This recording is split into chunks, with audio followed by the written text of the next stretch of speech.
विशाल सिंह जी, राधे राधे महाराज जी। गुरुदेव, एक बार आपने सत्संग में समर्थ गुरु रामदास जी का चरित्र सुनाते समय कहा था कि गुरु कृपा से ही अहंकार का नाश होता है। महाराज जी, वो गुरु कृपा हम सहज रूप से कैसे प्राप्त कर सकते हैं? कृपया मार्गदर्शन करें। उनकी आज्ञा का पालन करने से। आज्ञा शमन सुसाहिब सेवा, अपने गुरुदेव की आज्ञा का पालन करना ही सबसे बड़ी सेवा है।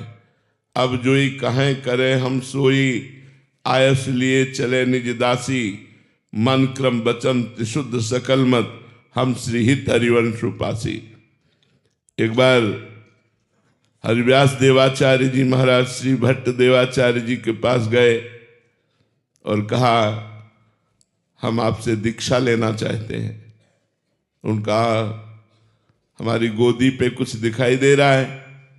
नहीं, जाओ गिरिराज जी की 12 वर्ष तक परिक्रमा करो राधा राधा रटते हुए, फिर हमारे पास आओ। आज्ञा का पालन।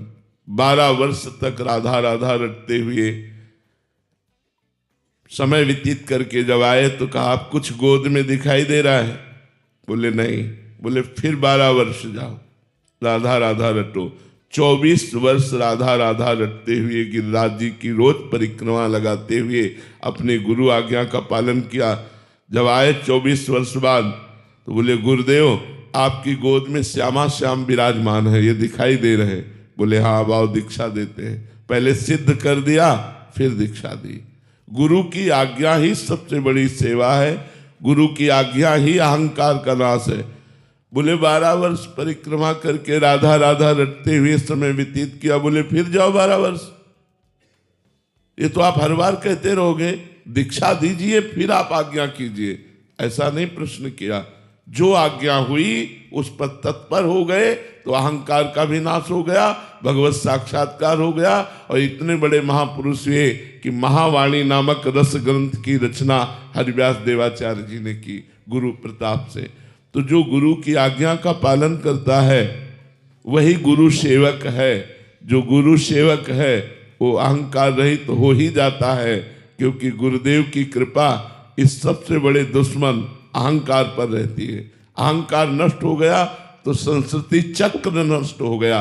ये जो पुनरपि जननम पुनरपि मरणम पुनरपि जननी जठरे शयनम चक्र है, ये इसका मूल जो है वो अहंकार है। संस्कृति मूल सूल प्रद नाना, सकल शोक दायक अभिमाना, ताते करे कृपा निधि दूरी, सेवक पर ममता अति भूरी। इसलिए कृपा निधि इष्ट और कृपा निधि गुरुदेव पहले उपासक के अहंकार का नाश करते हैं। जो निरहंकार हो जाता है तब वो चिदानंद रस का अधिकारी बनता है।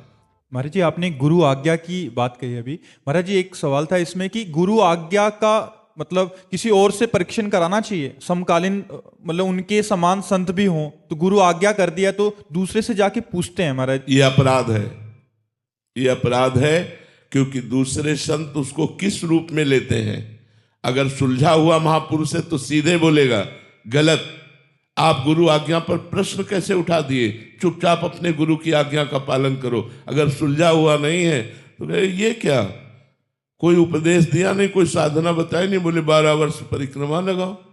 अब 12 वर्ष तक दूर रहकर परिक्रमा, फिर ये क्या बोले 24 वर्ष लगाओ।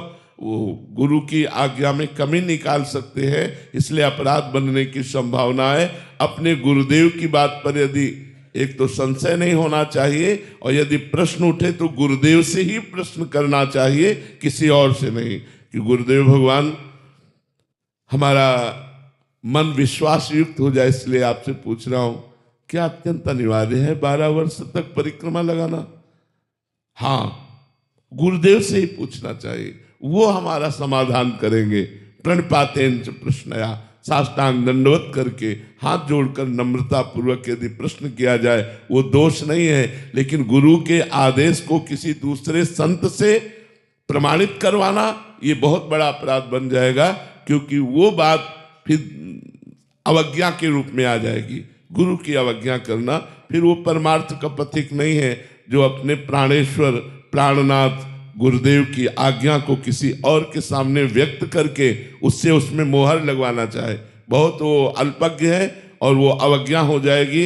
गुरु आज्ञा हो जाएगी तो परमार्थ बनेगा ही नहीं।